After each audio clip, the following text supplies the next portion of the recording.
Gracias, Ronald, y yo también quiero agradecerles a todos ustedes por darse cita en sábado a estas horas.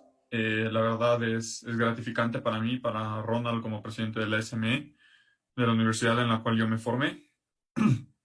Bueno, para los que no me conocen, soy José Añasco, soy ingeniero geólogo, tengo como 3 años y un poco más de experiencia en exploración minera, principalmente en exploración avanzada, es lo que más he hecho, en modelamiento, estimación, en geoestadística, litogeoquímica y, bueno, algunas otras cosas.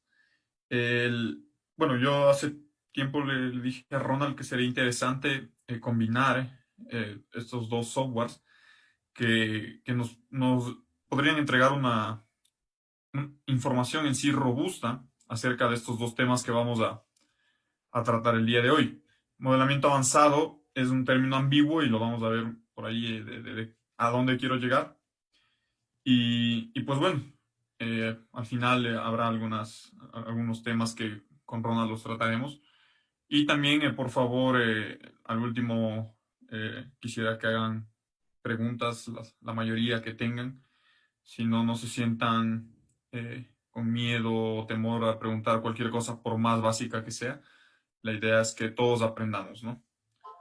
Entonces, voy a... Bien, el modelamiento avanzado, software geológicos mineros, ya saben de cuáles se tratan, utilizados en la industria, aplicados a exploración. Aquí no le puse estimación porque por ahí a veces estimación puede abarcar muchos más temas que solamente la geoestadística lineal o una estimación clásica.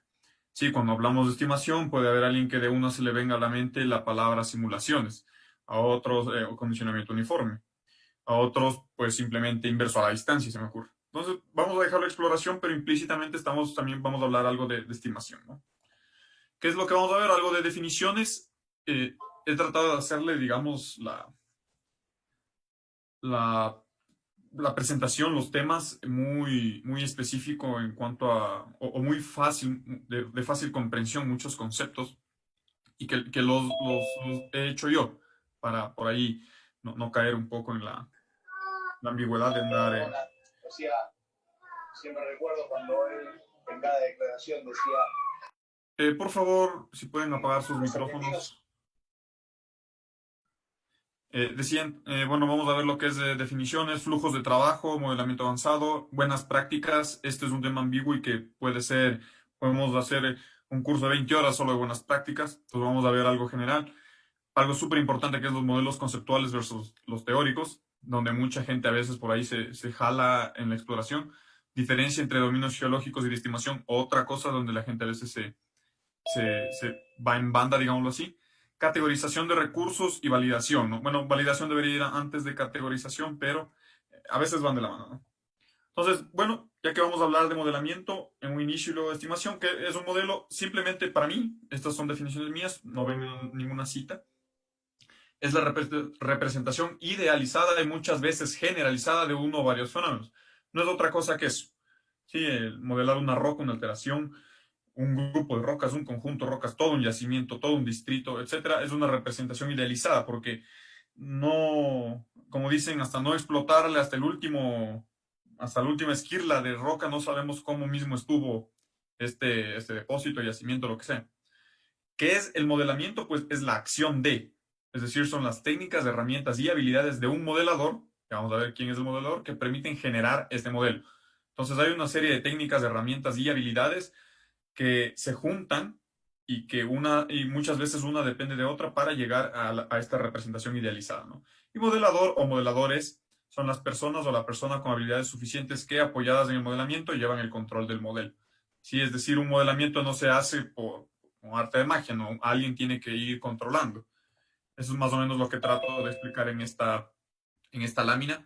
Si una persona, ¿sí?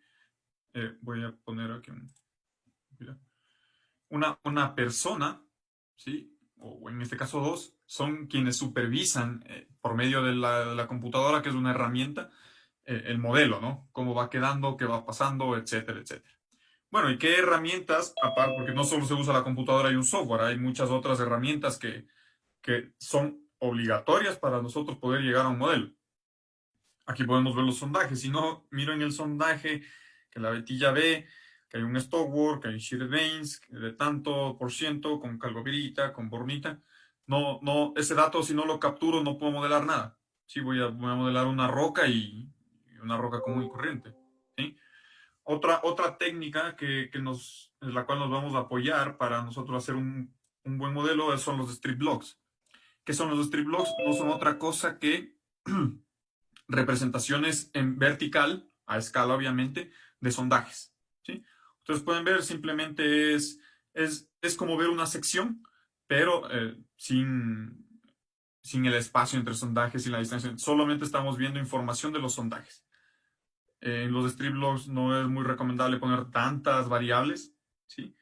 Pero sí las más representativas o las que nos van a apoyar para hacer modelo. Secciones, obviamente, hechas a mano, así es que por ahí las interpretan a mano, y luego digitalizadas, obviamente, ¿no? Y obviamente la información de superficie. Sí, sin información de superficie no se puede llevar a cabo ningún modelo porque alguien no perforó ahí porque, como dicen, tuvo un pálpito, ¿no? Sino que vio una anomalía, que vio una muestra, que algo tiene, y todo eso luego nos lleva a un modelo, ¿no? Este es el modelo de un yacimiento de pórfido cobre oro aquí en Ecuador, llamado Cascabel, bueno, Alpala, la concesión Cascabel. Esto lo saqué del Mineral Resource Estimation del número 2, ya hicieron el 3. Entonces, simplemente todas estas técnicas o conjunto de técnicas nos llevan a un modelo, ¿no? Al final, todo esto lo que queremos es hacer un modelo. Ah, bueno, esto lo encontré, este es del software Mindsight, digamos más o menos un flujo de trabajo de lo que se necesita para nosotros poder llegar a un modelo y hacer modelamiento, ¿sí? Entonces necesitamos muestras, obviamente, de sondajes, logueo, mapeo, muestras de canal si lo tenemos, si es que tenemos, por ejemplo, una galería de exploración, es interesante tener muestras de canal, interpretación geológica, obviamente, secciones, por ejemplo, no, siempre las secciones nos ayudan a afinar modelos o a ir paulatinamente viendo cómo evoluciona o cambia tal o cual efecto, por así decirlo, o tal o cual sujeto de modelo, ¿no? Geofísica ni se diga, es indispensable inversiones magnéticas para ver cómo en profundidad, por ejemplo, estaría la anomalía magnética. Topografía superficial de labores, obviamente tenemos que partir con una topografía que tal vez la sacamos del Servicio Geológico de nuestros países, pero a medida que avanza el proyecto ya necesitamos una topografía LIDAR o hecha con dron, porque ya necesitamos muchísima precisión. Y vamos a ver un ejemplo en el cual se jalan las cuadras y no corregir, ¿no? Betas en 3D, si es que son betas, superficie y labores 3D, obviamente, el modelo del yacimiento, que es a donde vamos a llegar. Bueno, aquí se refiere un poco al modelo teórico, la interpretación geológica ahora 3D, ya no solo en secciones, anomalías, etcétera, ¿no? Bueno, ¿cuál sería un flujo de trabajo óptimo que a mi juicio representa para hacer un modelo? Recepción de información de logueo, obviamente la extracción de los datos en estos sondajes que se tienden en mesas largas. Medición de trayectoria. Es fundamental la medición de trayectoria. Muchas veces nos olvidamos de eso o decimos a la misma empresa que está perforando, no, tú mismo coge ahí la trayectoria más o menos con estos buscadores de norte magnético y ya no con giroscopio y cosas así. Eso está mal, ¿no? Nuestro sondaje tiene que estar bueno, no lo más, debe estar ploteado o dibujado, como quiera llamarse, su traza en la realidad, ¿no? No podemos jugar con eso, ya que una desviación muy grande podría causar un downgrade en nuestra estimación, ¿sí? Validar la información. Esto es súper importante. No podemos meter toda la información que nos dan sin antes chequearle, ¿sí? A veces tenemos cosas un poco fáciles, por así decirlo, de ver, pero que se nos pasa por alto. La alteración potásica, ya todo el proyecto quedó en que potásica se va a poner la letra K, y va alguien y pone POT, y ese tipo de cosas pasan por alto. Entonces, ese tipo de cosas sí hay que tener un control, ¿no? Cuando se añaden nuevos datos, nos van llegando las leyes, es necesario añadir un archivo, es decir, juntarlo con uno preexistente, o simplemente en mismo Excel añadir los nuevos datos y hacer un reload, ¿sí? Mucho ojo con eso. Leapfrog lo hace, pero en Leapfrog recuerden que la ventaja y que por algunas veces podría sonar a desventaja es que Leapfrog tiene una cadena donde todo depende o una cosa depende de la otra. Es decir, si yo usé los sondajes para hacer un modelo, un sólido, cualquiera que este fuere, si yo esos sondajes los altero, el sólido también se alterará. ¿Sí? Leapfrog tiene la capacidad de hacer una actualización dinámica de todos aquellos objetos, ¿sí? Que dependan uno del otro. Entonces, si yo hago mal un reload, ¿sí? Si yo hago mal un append, es decir, si yo añado nuevos datos, mi modelo puede verse afectado. Y ese es el ejemplo que estamos viendo en esta lámina de aquí. Tenemos un modelo, ¿sí? Un cuerpo mineralizado, lo que ustedes quieran, con una tendencia X, con 2, 4, 6, 8, 9 sondajes, ¿sí? Entonces, esa es mi primera campaña, luego ahora yo voy a hacer otra campaña ahí mismo, y ahora ya paso de 9 a no sé cuántos, 30 sondajes. Entonces tengo un cuerpo mineralizado, una litología, lo que sea, en ese sentido, pero que al momento de que aumenta la información, cambia tanto en geometría, en forma, obviamente si hablo de geometría, arquitectura, hablo de tamaño, disposición incluso, ¿sí? A veces las tendencias pueden estar mal interpretadas y con mayor información podemos ver que no está para un lado sino para otro. Entonces, por ejemplo, aquí, si ustedes se fijan, este cuerpo tiene una extensión hasta por acá, pero con la información de los sondajes nuevos, ya vemos que el cuerpo se limita mejor porque tengo dos sondajes aquí prácticamente esterilizadores, ¿sí? Actualización del modelo va de la mano de esto, ¿sí? Reinterpretación del modelo, lo que les digo, si añado nuevos sondajes, puede ser que mis tendencias ya no están hacia el noreste, sino hacia el noroeste. Validar el modelo, vamos a ver qué es validar un modelo. Y aquí también es donde muchas veces la gente dice, mi modelo es el mejor, viene otro, dice que está pésimo, bueno, ¿y quién tiene la razón? ¿Sí? Hay maneras de validar los modelos. Y actualización de secciones, obviamente, a medida que yo aumente sondajes o información, sean de galerías, lo que sea, debo actualizar las secciones. Y ese es más o menos el flujo de trabajo que trato de representar en esta lámina, ¿no? Ahora, ¿qué es modelamiento avanzado? Aquí en estas láminas yo les pongo dos ejemplos, ¿sí? Digamos, las fotos de la izquierda son las mismas, pero cuando yo me voy a la derecha tengo dos tipos de información.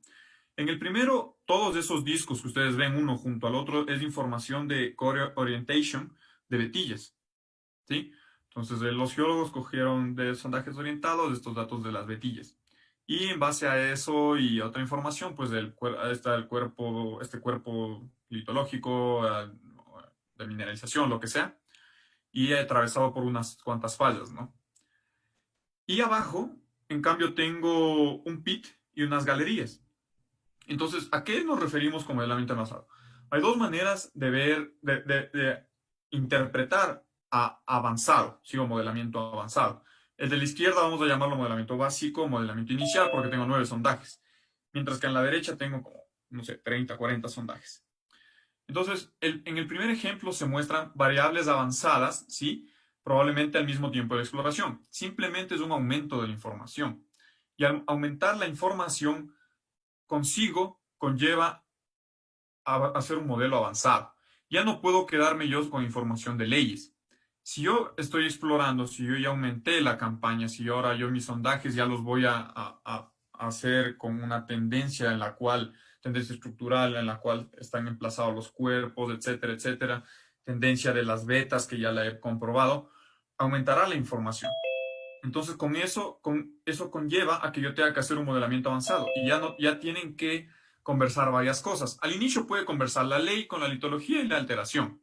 Pero si yo voy metiendo sondajes de aumento de información y calidad de información, como por ejemplo datos de Core Orientation, ¿qué va a pasar? Que ahora mi cuerpo mineralizado, litología, alteración, debe conversar con la parte estructural, porque tengo bastante información, con la parte, por ejemplo, de vetillas. ¿Sí? ¿Quién le puso esas vetillas a esta roca de caja ahí?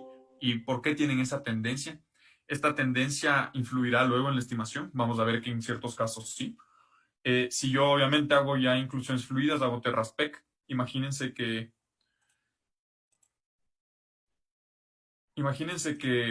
ustedes ya tienen, que todos esos datos de vetillas, en cambio, son datos de Terraspec, ¿sí? Son puntitos donde han tomado arcillas. Ya tenemos que interpretar y esta interpretación de litología, mineralización, alteración, ya va a ser mucho más refinada porque tenemos ya un dato de Terraspec.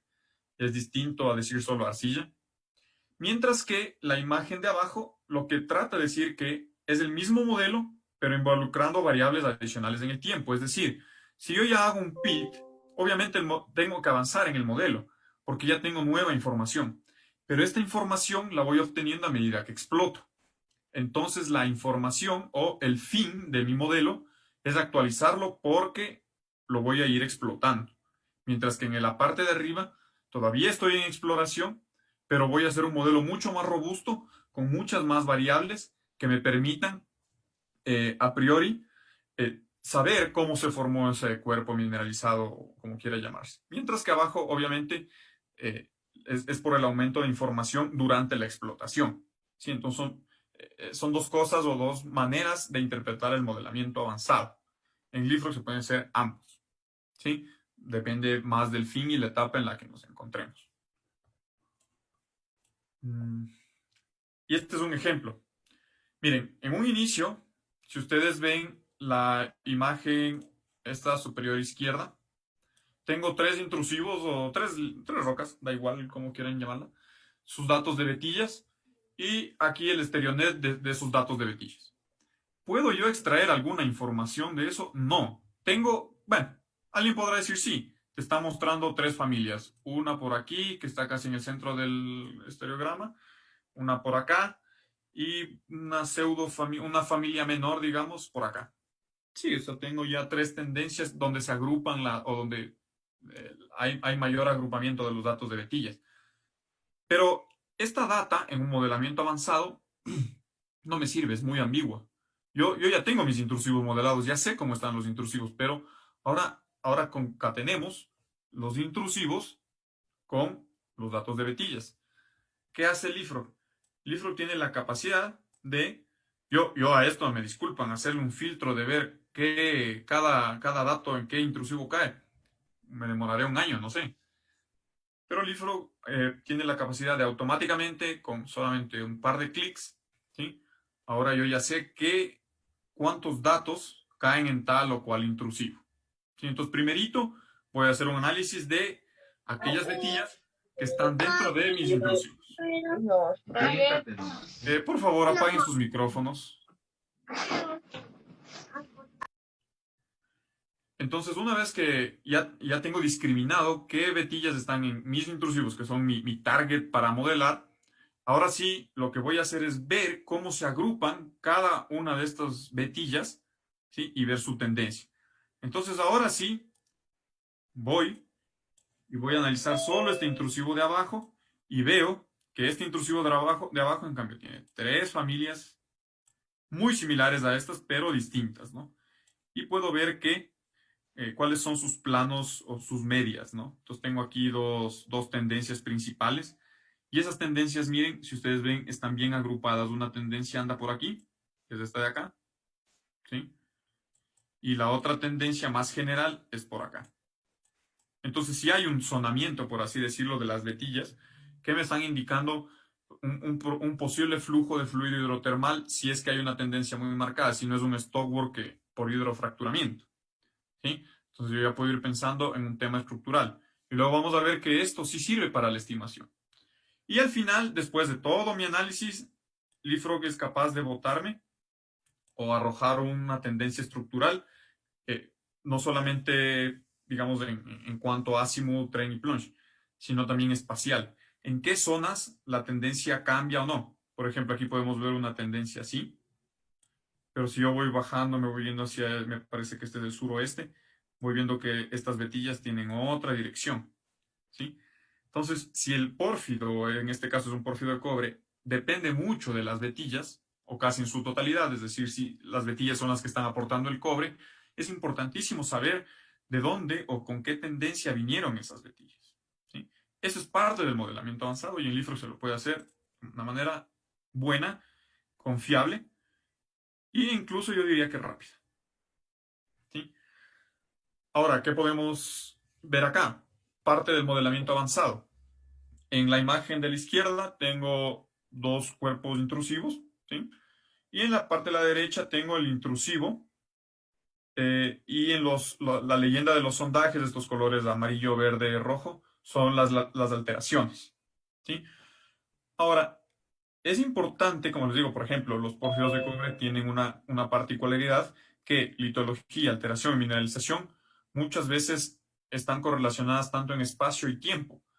Entonces, lo que puedo ver yo, a priori en la imagen de la derecha, es que el cuerpo este rojo, hay partes que tiene esta alteración rosada, ¿sí? Y hay partes que tiene esta alteración roja. Luego vamos a ver qué es o por qué esto sirve, ¿sí?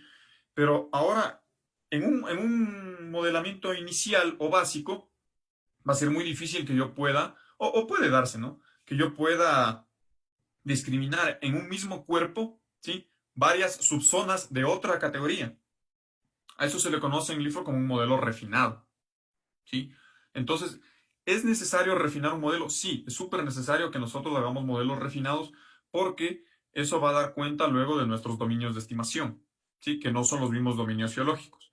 Entonces, yo puedo ver acá, una vez que yo concatene, digamos así, litología con alteración, tengo un modelo refinado en el cual mi cuerpo rojo, ¿sí? Ahora, este cuerpito rojo me refiero, ahora ya tiene una alteración roja o ya lo zonifiqué y luego una alteración rosada, cualquiera que ésta sea. Y sucede igual con mi intrusivo superior. Tiene una alteración amarilla y luego una alteración roja. Entonces, ¿es necesario refinar modelos? Sí, por ejemplo, en geometalurgia. ¿Qué tal que yo tengo alta ley en todo un cuerpo? Pero arriba yo tengo alta ley porque tengo un montón de pirita enargita, mientras que abajo yo tengo alta ley porque tengo bornita. Geometalúrgicamente son dos cosas totalmente distintas, aunque geológicamente sean lo mismo, ¿sí? O casi lo mismo, porque pirita enargita tal vez entonces se asocia a otra arcilla o cualquier cosa. Aplicaciones de los modelos avanzados, hemos visto ya dos, que son los modelos refinados, los modelos estructurales ya muy finos, por ejemplo, en vetillas, dirección de vetillas. Subdivisión de variables discretas, sí, se conoce como variable discreta a variables categóricas, como por ejemplo litología, alteración, mineralización. Y es lo que les digo, ¿no? Modelos refinados, ¿sí? No es lo mismo, puedo yo tener una alta ley en zona de calcopirita mayor que bornita y una baja ley en zona de bornita mayor que calcopirita. Puede darse por el porcentaje de sulfuros. Entonces, pero si están dentro del mismo cuerpo, el mismo cuerpo intrusivo, por ejemplo, es necesario refinarlo y es necesario hacer un modelo en el cual yo separe estas dos subzonas, ¿sí? Y estructura, inclusiones fluidas ni se diga. Si yo ya tengo información de inclusiones fluidas, yo puedo saber con un modelamiento avanzado cuáles son las isotermas o cuáles fueron las posibles isotermas, ¿sí? Que controlaron los fluidos, ¿sí? Dentro de mi depósito, ¿sí? Y eso se hace como modelamiento avanzado. Y esto debería conversar con todo lo que hemos hablado, litología, alteración, mineralización, vetillas y todo lo que venimos hablando. Unidades fértiles. Yo he hecho una vez un modelo de litogeoquímica en el cual tenía cuatro cuerpos intrusivos, ¿sí? En macro eran totalmente iguales, ¿sí? Bueno, uno tenía una alteración un poco distinta, pero petrográficamente eran lo mismo. Y si yo ya hago un análisis litogeoquímico 3D, me di cuenta, apoyado de los Striblogs, es decir, un mapeo litogeoquímico se podría decir, de que las cuatro intrusivos eran totalmente distintos geoquímicamente. Y eso respondía a la ley, ¿sí? Entonces, súper importante hacer modelamiento litogeoquímico. Y eso son buenos vectores de exploración. Zonaciones geoquímicas, lo que les acabo de decir, ¿no? Más pirita enargita y más bornita, y puede ser el mismo intrusivo. Zonaciones geometalúrgicas, ni se diga. Si yo voy a trabajar en un dominio de estimación, que luego esto lo voy a recuperar, lo voy a tratar, es necesario que yo haga una zonación geometalúrgica. Bueno, sí, es verdad que tú tienes pirita enargita con alta ley, pero hay una sobreimposición de esmectita muy fuerte. Entonces eso habrá que tratarlo distinto que en una zona de bornita donde tengo una muscovita que por ahí no me va a afectar mucho. Y estudios específicos, como puede ser inclusiones fluidas, por ejemplo, análisis con ablación láser en micas, cosas así, que forman parte de un modelo avanzado. ¿Sí? En este caso nos estamos centrando, si yo vuelvo un poquito a esta lámina, en la primera imagen, ¿no? Durante la exploración voy haciendo un modelo mucho más robusto a medida que yo aumento la información. ¿Sí?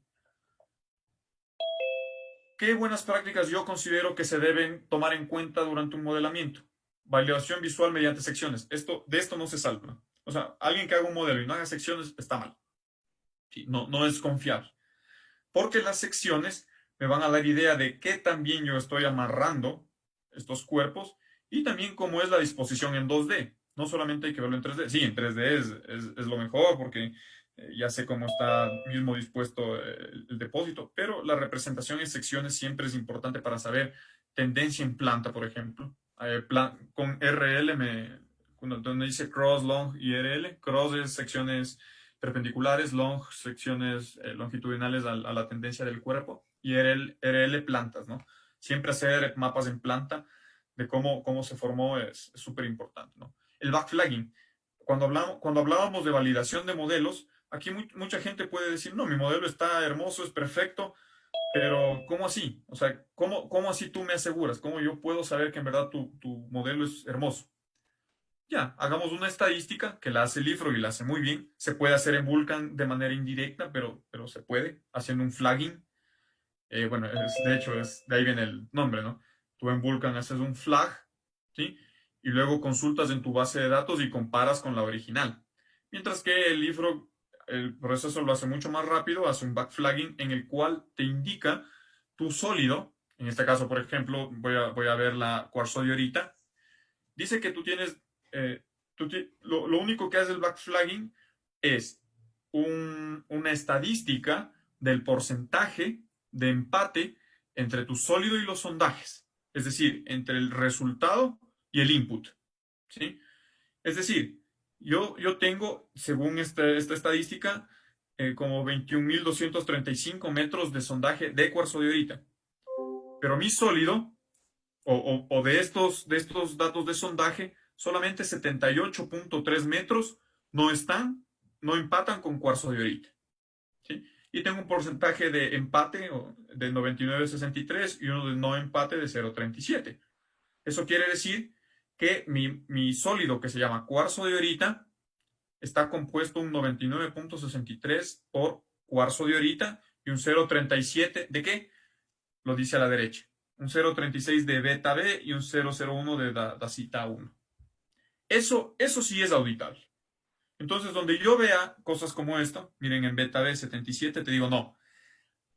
Si yo me voy a beta B, quiere decir que tu beta B está conformada, según los sondajes, por otras litologías. Entonces, no es un sólido válido.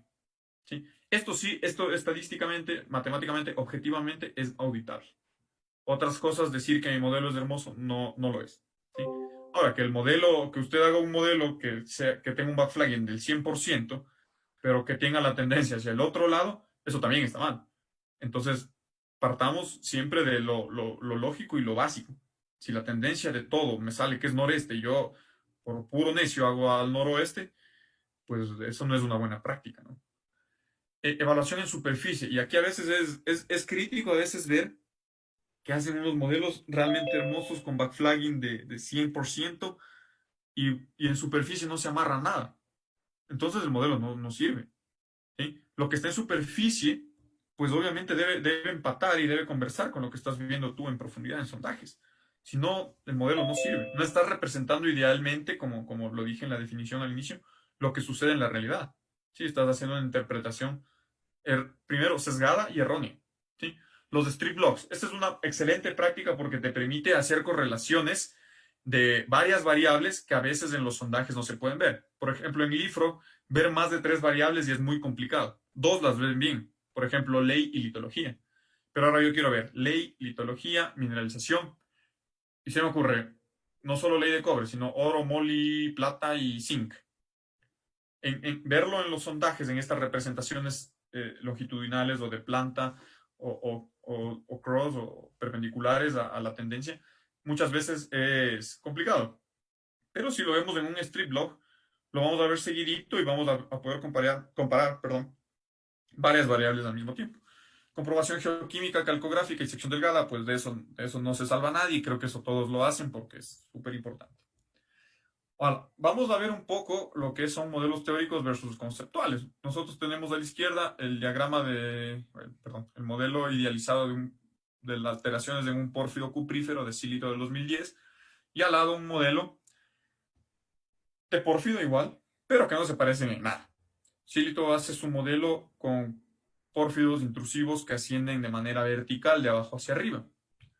Mientras que mi yacimiento, el que yo estoy mostrando en la imagen derecha, tiene intrusivos con un ángulo de como 30 grados, incluso algunos un poquito más echaditos.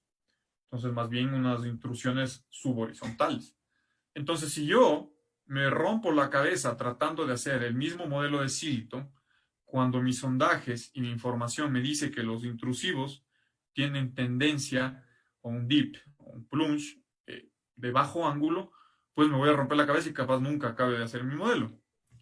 Entonces, sí está bien basarnos en los modelos teóricos, es necesario y es fundamental, ¿sí? No digo que no, pero tenemos que saber que un modelo conceptual o teórico es, es eso, es un modelo, es idealizado, ¿sí? Y lo que va a pasar en mi yacimiento puede tener muchas variables, ¿sí? Como lo que nos dicen cuando todos los que entramos a geología, el primer semestre, el primer ciclo, nos dicen lo mismo. Todos los yacimientos, todos los depósitos son distintos uno del otro. Entonces, no porque mi yacimiento está volcado con un ángulo bajo, deja de ser pórfido, no se acopla a lo de sílito. Mentira. Pero sí tenemos que tener en claro que hay que seguir un modelo teórico, pero no olvidándonos de nuestro modelo real, ¿sí? Además que puede cambiar perfectamente. Entonces aquí lo que estamos viendo, por ejemplo, es una serie de intrusivos. ¿Se acuerdan del modelo refinado? Este es un intrusivo y está zonificada la alteración roja y la alteración en rosada. Tengo un intrusivo tardío que está interrumpiendo estos dos intrusivos que tal vez antes eran uno solo, ¿sí? Y que trae una alteración distinta, ¿no? Sí, una alteración verde. Y arriba tengo otro intrusivo con la alteración roja que obviamente nos da idea de que tal vez estuvieron juntos. Y bueno, luego más arriba una alteración amarilla. En morado lo que ustedes pueden ver es el cuerpo mineralizado con un cutoff de 0.4. ¿Sí? Obviamente este cuerpo respeta y no está dentro de este pórfido tardío, ¿no? Evidentemente este pórfido tardío tiene baja ley por ser tardío. ¿Ok? Y miren, acá no tengo ley, entonces por eso se corta el pórfido ahí. Es un poco para hablar de los modelos teóricos y modelos reales, ¿sí? Que siempre es bueno basarnos en la teoría, porque la teoría no viene de la nada o de una geofumada de un poco de científicos, sino viene de datos de otros depósitos. Entonces no hay que hacerla a un lado, pero siempre tenemos que mirar a nuestro depósito, ¿sí? Una vez un consultor dijo, por ejemplo, un yacimiento aquí de Ecuador, Fruta del Norte, un epitermal de intermedia sulfuración, tuvo éxito porque siguieron un modelo, lo dijo este consultor. Si ellos no seguían el modelo, capaz nunca encontraban. Pero claro, puede ser que estemos en el otro caso que estamos viendo en la pantalla. Si yo me empiezo a guiar el modelo de Silito, no lo voy a encontrar nunca porque voy a empezar a querer ver todo vertical, cuando en verdad el depósito tiene un ángulo bajo, semi-horizontal. ¿Sí? Ahora, la diferencia entre dominios geológicos y dominios de estimación no es lo mismo, ¿sí? Puede que a veces coincida, pero no es lo mismo, ¿sí? Entonces, el fin de toda exploración es estimar una masa de un commodity, es decir, al final todos estos estudios, modelamiento básico, avanzado y todo lo que hemos venido hablando tiene un único fin que es saber cuánta masa de cobre, oro, plata, lo que sea yo tengo en subsuelo y o en superficie. Este es el fin de toda la exploración. El fin de la exploración no es decir, mi yacimiento ha sido un pórfido de tal forma y de tales leyes. No, eso tiene un fin, que es explotarlo. ¿Sí? Entonces, no solo necesitamos saber su masa, Y también esto va acompañado obviamente de su geometría. Obviamente, si es que tengo una geometría favorable para subterráneo, no me voy a ir a hacer un pi. Disposición, por ahí conversa un poco con la geometría y tiende a dar el resultado de esta palabra arquitectura del depósito. Y variables transversales que acompañan a la exploración, ¿sí? Como por ejemplo geometalurgia. Yo puedo tener un yacimiento enorme, pero es pura energía. Entonces tengo el cobre más grande del mundo, pero asimismo tengo mucho arsénico y tengo que, de alguna manera, eso geometalúrgicamente caracterizarlo, ¿sí? Entonces tenemos acá a la izquierda toda la geología, cómo mismo es la geología, pero a la derecha tenemos la comparación que al final eso es lo que me interesa. ¿Cuánto tengo de tanto? ¿Sí? Para nosotros tener dominios de estimación, tenemos que hacer principalmente tres cosas. Primero, un análisis de contacto, ¿sí? Es decir, una vez que este sería otro paso, perdón, voy a empezar con el análisis exploratorio de datos. Tenemos que hacer un análisis exploratorio de datos para saber la distribución de los datos en mi dominio, ¿sí? En el dominio que a priori yo lo digo geológico, pero que luego se puede convertir en estimación o lo puedo subdividir o se puede unir con otro dominio geológico para formar un solo dominio de estimación.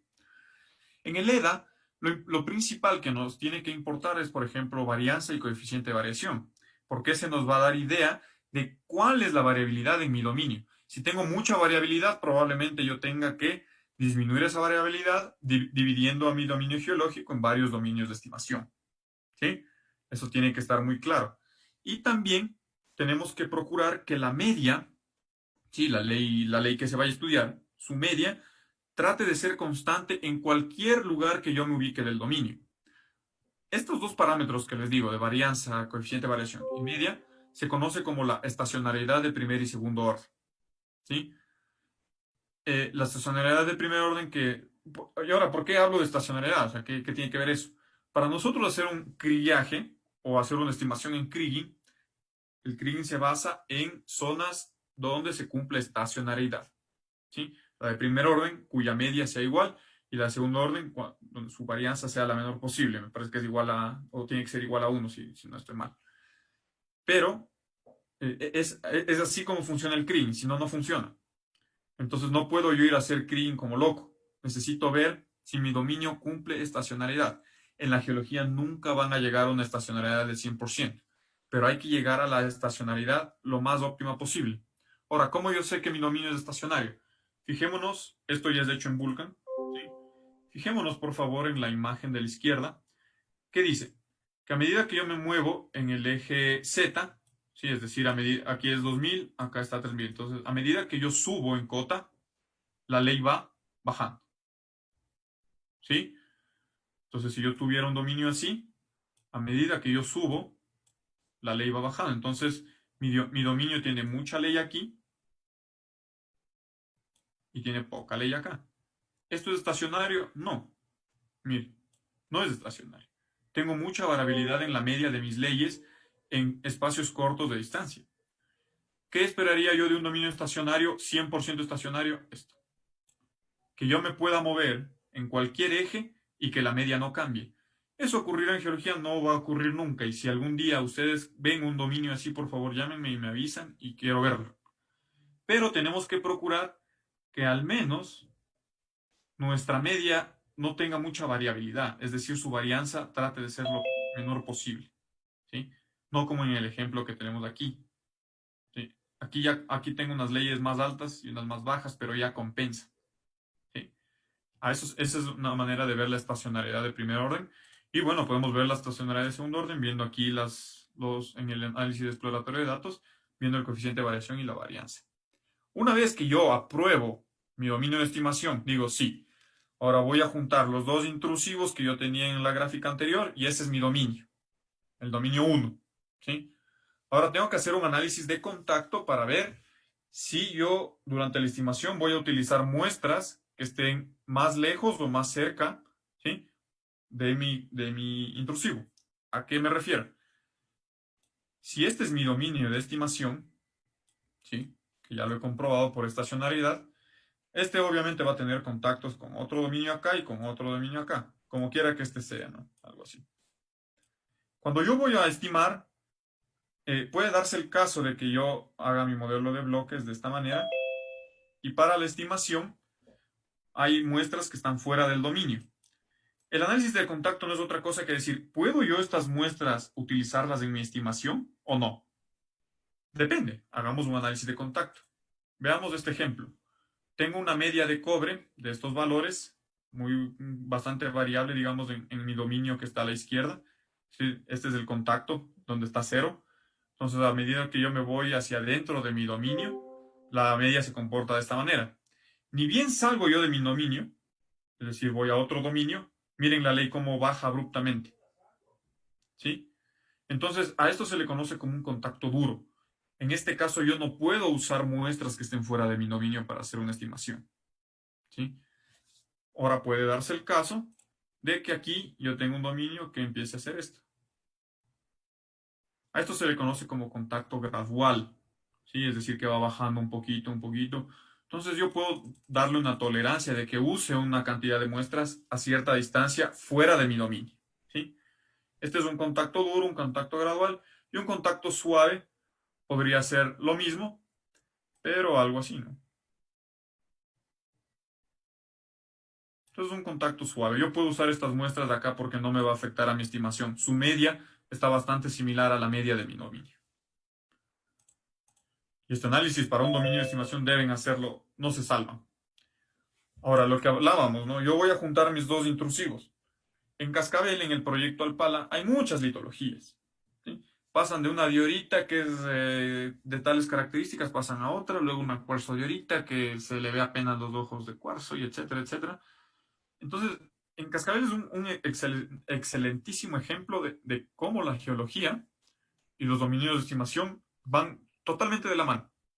Miren, a su izquierda tienen los box plots de las rocas, ¿sí? Entonces, no crean que uno cuando ve o cuando está logueando puede ver todos estos cambios, ¿no? Muchas veces son muy difíciles de ver. Pero miren, ya con la geoquímica y con estadística, muy simple porque es un box plot de distribución de leyes de oro y cobre en ciertas rocas, se puede ver que sí hay un patrón, ¿no?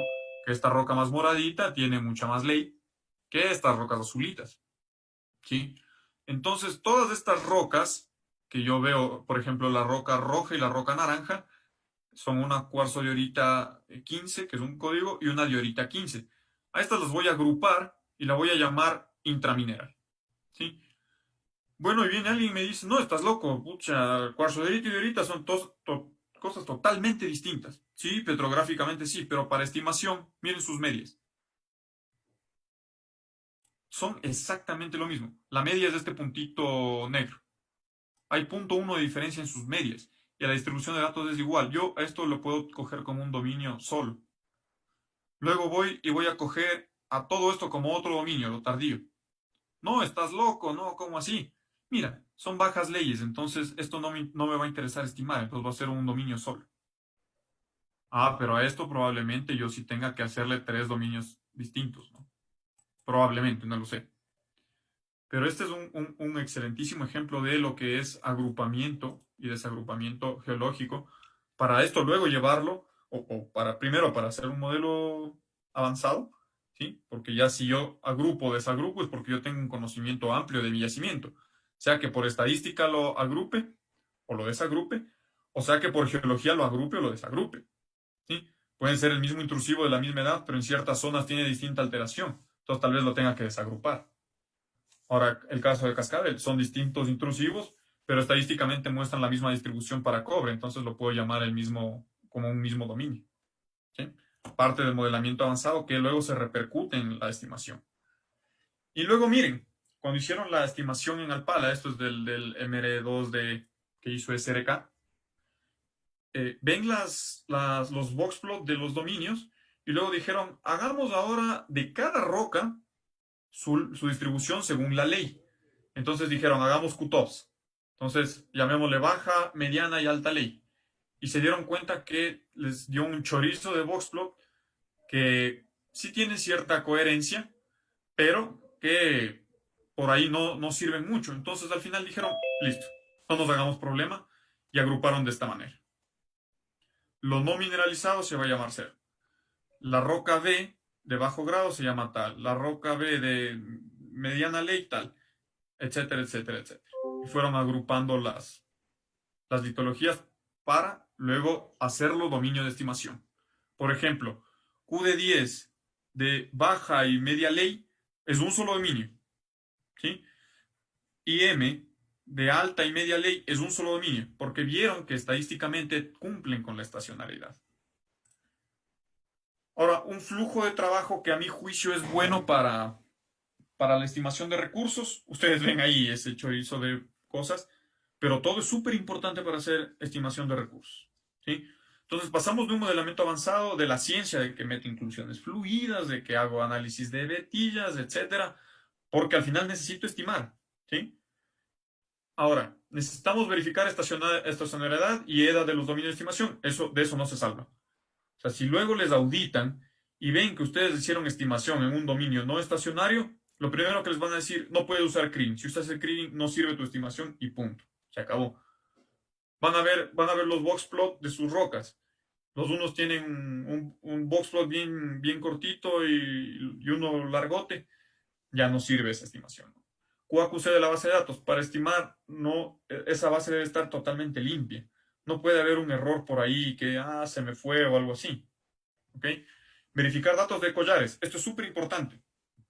Muchas veces, al inicio, por ejemplo, de las campañas, la empresa, no sé, no tiene mucha plata, no, como uno no sabe qué va a encontrar, toma, por ejemplo, los datos de la perforación con un GPS, ¿sí? Que tiene error, y cuando uno lo plotea están encima de la topografía. Y ya luego, como el proyecto ha sido bueno y la campaña va avanzando, ahora sí los collares los hacen con estación total o con GPS diferencial y ya están en la superficie, ¿no? Esto tienen que corregir. Y Leapfrog y el Vulkan lo hacen instantáneamente y los pegan aquí, ¿sí? Esto hay que corregir. Verificar datos de trayectoria, obviamente, pues. No podrían permitir que su cuerpo esté por aquí así y que ustedes del sondaje que planearon que vaya así, se fue así. Y ahora dicen sondaje de altísima ley, pero claro, se está yendo paralelo a la estructura. Entonces, verificar trayectoria, siempre hay que hacer digámoslo así, debe ser auditable, es decir, una empresa externa debería hacer algo de medición de trayectoria. Descartar las muestras de OQAQC, no vaya a ser que en su base de datos que ya está unida se les haya ido un blanco y que tengan un blanco, es decir, una ley de 0.0000 en un dominio cuya ley es de más de 1%. Mucho ojo con involucrar bases de datos o mezclar. Compositación, fundamental para estimación. ¿Por qué compositar? Nosotros necesitamos estimar variables aditivas. No puedo yo, como ven en este ejemplo, estimar este método de este sondaje negro, porque va a haber, yo cuando estime, sí, voy a necesitar muestras que tengan el mismo soporte. ¿Sí? Salvo aquellas que terminen en sondaje, ¿no? Que van a tener un poquito más, un poquito menos de las muestras, de las otras muestras, ¿no? No puedo hacer esto por el simple hecho de que no hay una ponderación, ¿sí? Y al momento de que mi búsqueda, yo empiezo a hacer la búsqueda de muestras para estimar un punto, que luego se va a transformar en un bloque estimado, ¿sí? Tienen que tener el mismo soporte. No voy a estimar, no voy a hacer una estimación, voy y le digo a mi software, búscame muestras para estimar este punto, búscame alrededor. Y yo las muestras que encuentro, aquí tengo una muestra, pero que es de 0.5 metros y que tiene 5% de cobre. Digo, uy, buenísimo. Pero acá, cuando busco, tengo una de 3 metros con 0.2. Estos soportes no sirven para hacer una estimación. Ahora, siempre la pregunta del millón, ¿a qué distancia composito? Haz un histograma, ¿sí? Donde la frecuencia mayor de una cierta longitud de muestreo va a ser el tamaño de tu compósito. Ejemplo, yo tengo muestreos por aquí 1 metro, 2 metros y 5 metros, por alguna razón. Si mi histograma es así, tengo que compositar a 2 metros. Esta es la mayor frecuencia. ¿Sí? Otros dicen composita por banco, si es que tú ya sabes que va a ser un open pit. También es válido, pero recuerden que si ustedes hacen un banco y tienen un sondaje que pasa así, Muchas de estas, si ustedes compositan por banco, tal vez haciendo una corrección esto ya no sea 2 metros, ¿no es cierto? Para que sirva la compositación, yo tendría que tener sondajes así. ¿Ok? Entonces, mucho ojo con eso. Análisis de outliers. De esto no se salvan. Si van y hacen una estimación sin análisis de outliers, es decir, de altos erráticos y bajos erráticos, no sirve su estimación. Los altos erráticos tienen un efecto súper importante y súper sensible en los variogramas, porque el hecho de que haya un dato muy alto va a generar que la semivarianza entre datos vecinos crezca demasiado y mi semivariograma se vaya al Cairo. ¿Sí? Varios métodos hay para hacer análisis de outliers. Uno es la nube variográfica para ver qué datos están causando un aumento abrupto en la semivarianza. ¿Sí? Otro es las tres desviaciones de estándar. Otro es el que vemos en pantalla, el box plot. ¿Sí? Pero estos outliers hay que tratarlos. Hay varias maneras de tratarlos y la más conocida y mejor es el capping, ¿sí? Que consiste a todos los datos erráticos llevarlos hasta la última ley, ¿sí? Que no está por fuera de outlier. ¿Sí? En este caso voy a tomar como ejemplo el boxplot. Todas estas leyes las voy a llevar y las voy a transformar a leyes por aquí. ¿Sí? Para que no tenga outliers. Entonces mi distribución obviamente va a cambiar, pero ya no voy a tener outliers. Otros suelen borrar esos datos, no usarlos y luego incorporarlos. ¿Sí? Declusterización. Súper importante la declusterización cuando yo tenga cosas como estas. Yo tengo un yacimiento, ¿sí? Que en un inicio lo perforé aquí, aquí, acá, acá, y por acá, y por acá, y por acá. Pero me di cuenta que en el centro estaba la alta ley. Entonces luego voy a tener un montón de perforaciones por aquí. Pero yo quiero estimar toda esta cajita. Entonces, mi media se va a concentrar aquí. Y no se va a concentrar. Y estos datos más bien van a causar ruido. La declusterización es un proceso en el cual desagrupa, por eso de clúster, no, clúster es agrupar, de clúster es desagrupar. Desagrupa por celdas, puede ser por celdas, ¿sí? Ese es un método. Y ahora lo que hace es sacar la media de cada grupo de datos que caen en estas celdas, ¿sí? Y luego ponderar y sacar una media general. Entonces, el de clúster sirve para estas medias muy sesgadas por agrupamiento en ciertos lugares. Con este desagrupamiento tratamos de acercarnos a una media más real. Y eso es lo que vemos aquí. Vulkan te permite hacer un análisis de cuál es el tamaño de celda óptimo para llegar a una media de clúster más baja. ¿Sí? Y eso sirve para luego hacer simulación condicional. Elección del método de estimación, obviamente. A mí me vale un comino el kriging y no voy a hacer nada de dominios de estimación con estacionalidad, y porque a mí me encanta el inverso a la distancia, bueno, yo tengo que tener un motivo para decir voy a hacer inverso a la distancia. En un curso que yo estuve con Mario Rossi de geoestadística, una colega habló que en el yacimiento que ella trabajaba en Argentina, en Epitermal de Oro, tenían tanta variabilidad que no podían usar kriging. Por nada del mundo sus dominios llegaban a la estacionalidad. Entonces tenían que hacer inverso a la distancia. Transformación de la data. ¿Es necesario transformar mi data? Es decir, llevarla al espacio gaussiano. Puede que sí, puede que no. Depende de varios factores. Pero este proceso también lo hace Vulkan. ¿Sí? Es un proceso que los estadounidenses lo llaman el normal score, mientras que en París, en la Escuela de Minas de la Fontainebleau, la llaman anamorfosis gaussiana por el algoritmo de Hermite. Esto consiste no es otra cosa que mis datos, que por lo general en los depósitos metálicos tienen esta forma, ¿sí? Muchos datos de leyes bajas, por ejemplo un porfio tiene muchas leyes bajas y pocas leyes altas, ¿sí? Hago una anamorfosis y mediante una fórmula, cada valor lo llevo para formar una campana de Gauss, o por eso su nombre, anamorfosis gaussiana. Esto sí sirve para hacer, por ejemplo, Kriging gaussiano o para hacer simulación condicional gaussiana. ¿Es necesario hacer esto? Análisis variográfico, importantísimo. Cuando yo les hablaba de esto de hacer el análisis de vetillas y ver si esto tiene algún efecto en la estimación, claro, yo puedo tener, y eso en efecto pasó, yo puedo tener que las leyes siguen esta tendencia, las leyes. Y uno dice, sí, si las leyes dependen de las vetillas deberían seguir esta tendencia. Cuando hago análisis estructural, me sale que las vetillas tenían esta tendencia. Similar, o sea, sí, seguía siendo noreste, pero estaba un poquito más echada. ¿Sí? Un poquito más este-noreste que norte-noreste. ¿Sí? Entonces, cuando yo hice el análisis variográfico, me di cuenta, o bueno, no es que me salió, ¿sí? El variograma se ajustaba mejor en esta dirección que en esta. Entonces, el análisis visual de tendencia era erróneo respecto a cómo los datos se agrupaban mejor. Claro, porque la tendencia de las vetillas, es decir, el fluido que puso las vetillas vino de aquí, las leyes se ajustaban o la semivarianza de esas leyes era mucho menor en distancias cortas en esta dirección. Entonces, estos modelos avanzados no tienen solo un fin filantrópico o de, como se diría, de saber cómo se formó el yacimiento, sino tienen también un fin estimativo. Anisotropía dinámica.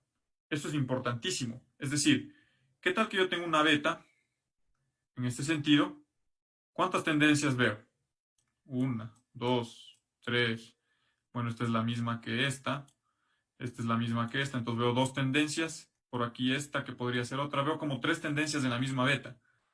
¿Esto qué es lo lógico? Que yo esto lo divide en tres dominios de estimación distintos. Los que tengan esta distancia, esta tendencia y esta tendencia.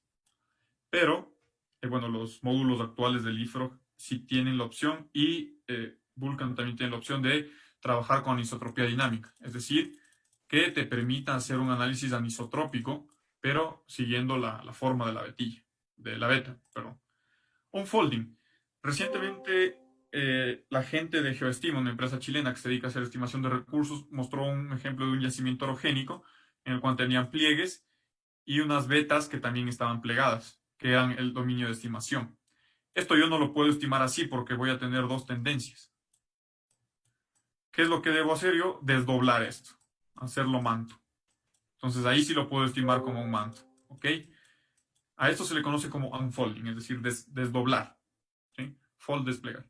Validación, súper importante en muchos métodos, el que principalmente, por ejemplo, en Vulkan el que se hace es el de validación cruzada, es decir, quito un dato de los que yo estimé, lo vuelvo a estimar y veo cuánto sale esa ley y la comparo con la ley real, ¿sí? Entonces no es otra cosa que ver cuál es la ley real y cuál es la ley estimada. Y si tengo una recta así, la valida es una, me va a salir un R cuadrado cercano a 1 y voy a tener una validación exitosa. Pero si empiezo a bajar porque mi curva empieza a hacer esto, mi recta, perdón, la estimación tiene problemas, ¿no? Y hay que volver a ver qué hice mal. Otros métodos de validación, por ejemplo, se usa el Kriging Efficiency, es decir, qué tanto suavizó mi estimación a los datos, ¿sí? La SOR o Slopewise Regression, que simplemente es la pendiente entre el valor estimado y el real, ¿sí? Y también otro método es calcular la varianza del Kriging. Si tengo mucha varianza de Kriging, pues algo hice mal tal vez, ¿no? O hay mucha variabilidad en mis datos o estimé yo mal. Obviamente categorizar, hay muchos métodos de categorización. El más simple son los métodos geométricos, que consiste, por ejemplo, en categorizar según la distancia de búsqueda entre muestras para estimar un bloque, o el número de sondajes o el número de muestras que utilizó para estimar ese bloque. Pero también hay otras categorizaciones utilizando simulaciones condicionales gaussianas, geoestadística no lineal, por ejemplo, de Kriging de indicadores, donde ya involucran el tiempo y a los de intervalos de confianza, ¿sí? Estimación de densidad, súper importante. Antes, para nosotros hacer estimación de recursos, lo que hacíamos era multiplicar nuestro volumen por la densidad y por la ley. Pero esta densidad la sacábamos de los datos que cogíamos del logueo, sacábamos del promedio de las densidades y ese dato es el que se iba.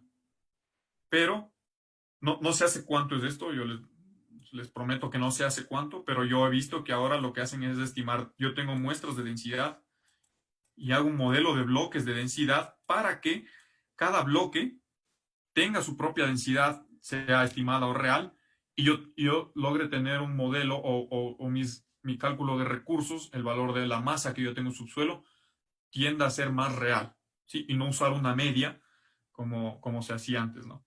Y bueno, las curvas tonelaje ley para saber la masa de recurso que yo tengo abajo.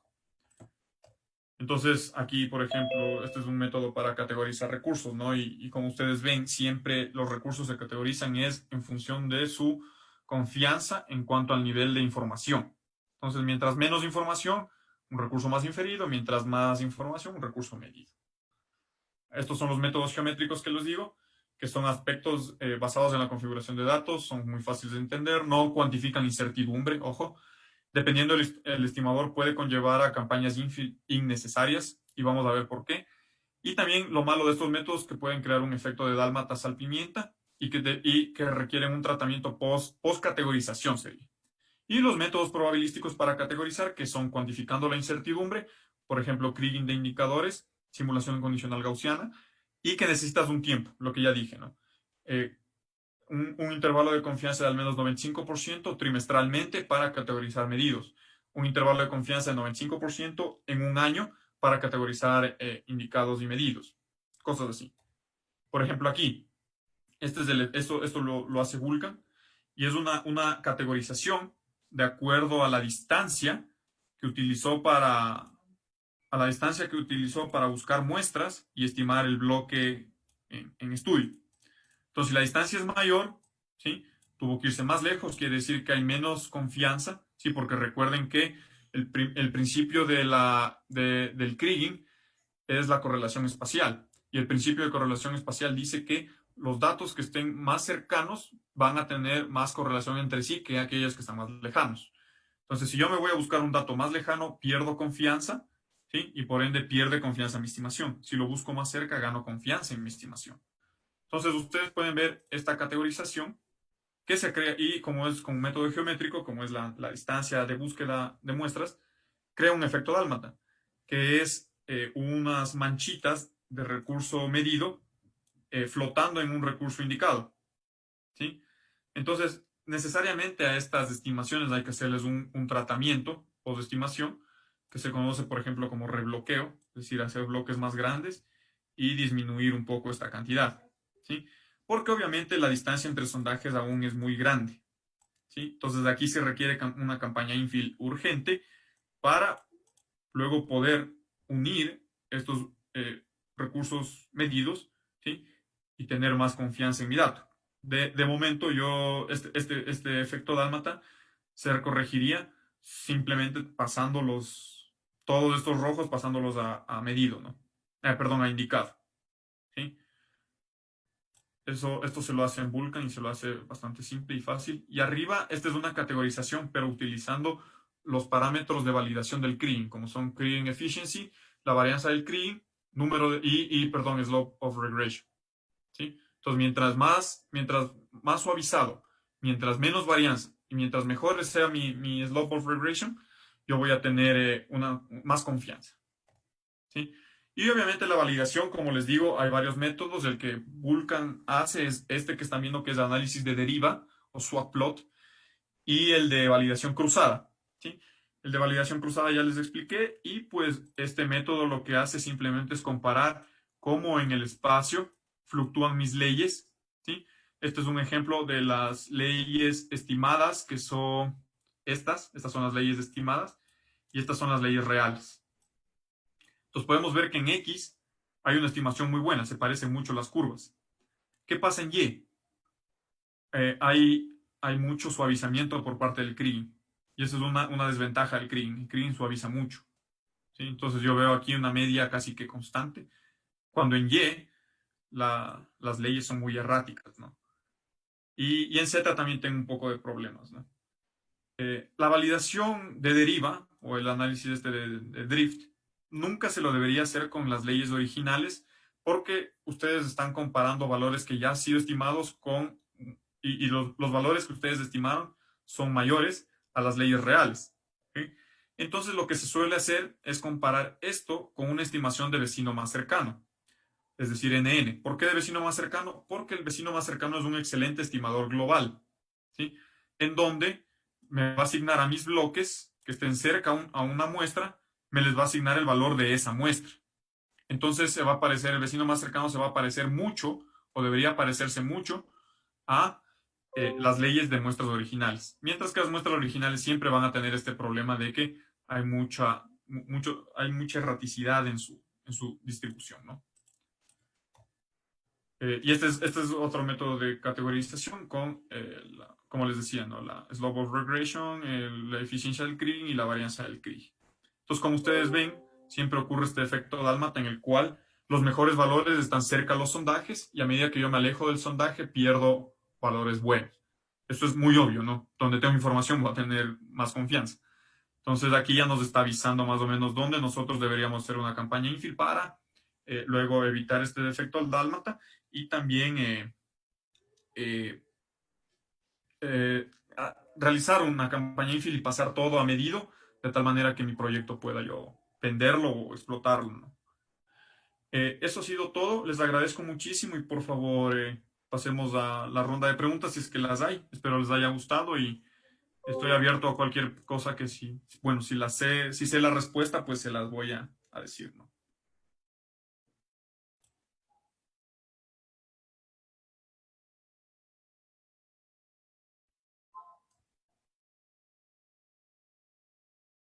Sí, sí, sí. Eh, de hecho, sí. Si tú vas a hacer estimación de Molly y luego de cobre, deberías hacer todo el análisis para cada elemento, ¿sí? La otra opción es, por ejemplo, ah, hacer un co-kriging, ¿sí? Pero para tú hacer un co-kriging, también necesitas o deberían ambas variables compartir estacionalidad en el mismo dominio. Pero la respuesta es sí, para cada elemento tú tienes que generar tu propio dominio, porque puede ser una distribución totalmente distinta. Te hablo de un pórfido. Tú vas a estimar cobre y zinc. El zinc tiende a estar en los bordes, mientras que el cobre tiende a estar al centro. Entonces no voy a usar el dominio que está en el centro para estimar zinc, porque tal vez no esté bien, ¿no? Entonces, la respuesta es sí. Tienes que hacer un análisis de dominios de estimación por cada elemento que tú pretendas hacer la estimación.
John, claro, inverso de la distancia Ocrin. John, te voy a ser sincero de lo que he leído más o menos desde post 2000, creo que todos usan CRIM. Yo he escuchado de inverso a la distancia solo en casos muy especiales como el que comenté, que tenían una variabilidad brutal en un yacimiento de oro epitermal y que tenían que sí o sí recurrir al inverso porque ni así le hagan lo que le hagan al dominio, lograban tener estacionalidad. Entonces optaron por hacer inverso a la distancia y cuando hicieron conciliación de leyes les fue bien. Entonces, si, la respuesta para mí es CRIM, ¿sí? Así de cajón. No he visto que un pórfido hagan otro que no sea CRIM. Y respondiendo a tu segunda pregunta, el kriging ordinario. La diferencia entre Kriging ordinario y Kriging simple es que en el Kriging simple tú, tú conoces la media, o tú le das una media al software para que te calcule y te haga los cálculos, ¿no? Y te bote la estimación.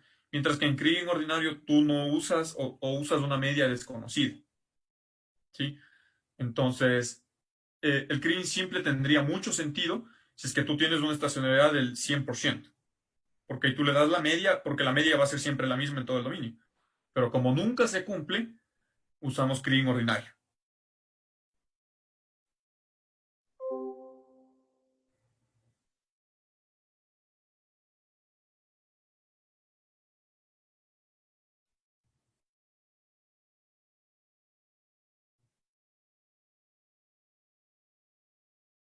No, la varianza del Kriging tienes que calcularla por cada estimación.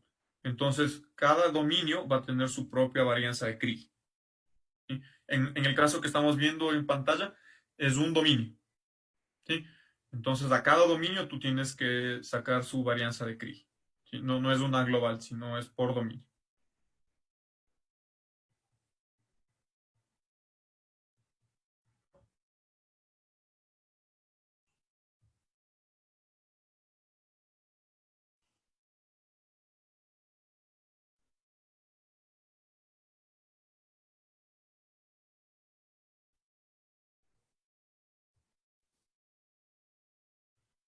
Ronald, solamente yo, para culminar, quiero invitarles por favor a que llenen la encuesta. Ojalá se pueda con su apoyo dar el curso. Va a estar genial. Vamos a ver lo que hemos visto aquí, pero avanzado y con mucho más detenimiento para que se entienda. Los invito a que por favor se llenen la encuesta y que si logramos hacer el curso quedan cordialmente invitados y esperamos que todos podamos aprender mucho, ¿no? Y yo agradecer a todos los asistentes y a ti, Ronald, que siempre has estado al, al frente de este tipo de charlas, al frente del SME y siempre preocupándote en que la gente aprenda, ¿no? Eso es bueno. Creo que tenemos otra pregunta, ¿no, Ronald?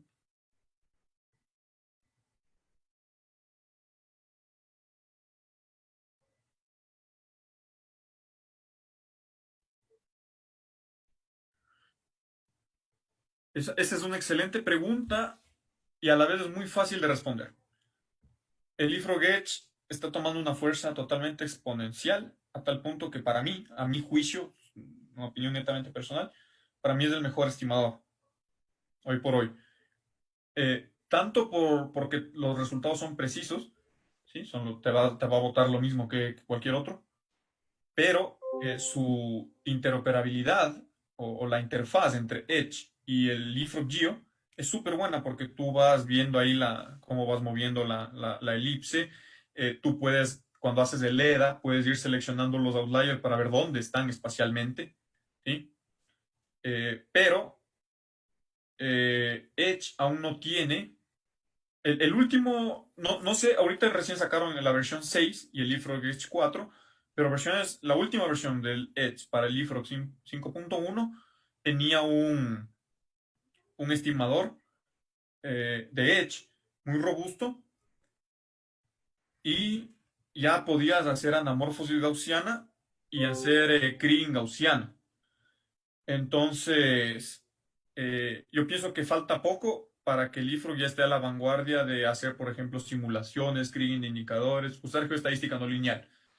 El IFROG Edge, si es que tú me preguntas para hacer cálculos y estimaciones y categorización con métodos geométricos o estimaciones comunes, LeapFrog Edge mejor. Pero LeapFrog Edge aún no tiene un módulo de simulaciones robusto, como tiene ISATIS, Vulkan, o de screening de indicadores, geoestadística no lineal. Eso es mi opinión.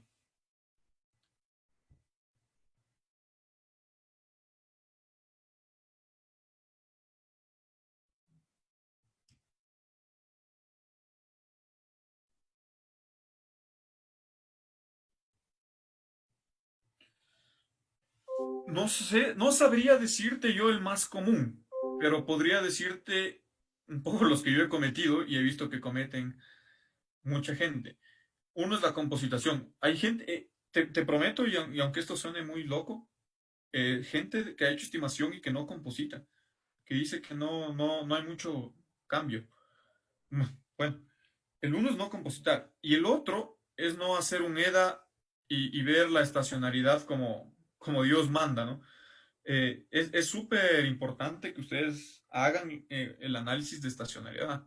Es súper importante, porque el CRIN trabaja cuando tú tienes estacionalidad. Si no, lo que va a pasar es que en tu validación, el análisis de deriva pasa lo que me pasó a mí, que tienes ahí unos datos muy altos y el CRIN te los suaviza. Ahora, si tú me hablas de un error que se comete en LeapFrog, cuando se hace, por ejemplo, el modelo geológico y ese modelo geológico luego llevarlos a, al, a otro software para hacer estimación, es que no hacen backflying. Modelan únicamente geológicamente. Tú coges, René, y te imaginas que el intrusivo estuvo así asado y cocinado y eso se va. Pero ni siquiera haces un backflying para ver si tu sólido al menos cumple con que empaten el nombre del sólido con el sólido, con los datos de sondaje. ¿Sí? Este es un error gravísimo. Luego voy, yo cojo el dominio de estimación y claro, tu dominio de estimación está mezclado roca A, roca B y roca C. Entonces, ese es un error gravísimo que yo he visto que pocos, digamos, lo hacen y esa es la única manera de auditar un modelo, ¿no? Ver el backflagging. Porque al final la geología es interpretación y si yo te creo, te creo y si no te creo, no te creo, pero es tu palabra contra la mía. Mientras que un backflagging y es algo objetivo y auditable, ¿no?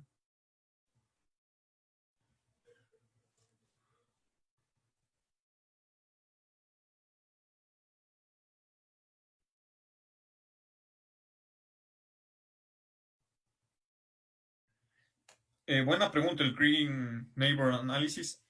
Vulkan sí lo hace. El Edge, yo creo que sí. Sí, estoy 90% seguro que sí. El Vulkan sí, ese sí, 101%. El Edge, 90% que sí lo hace. Datamine ahora tiene la versión 1. Desde la 1.6 tiene un módulo de geoestadística igual avanzada en el cual puedes hacer tu QKN.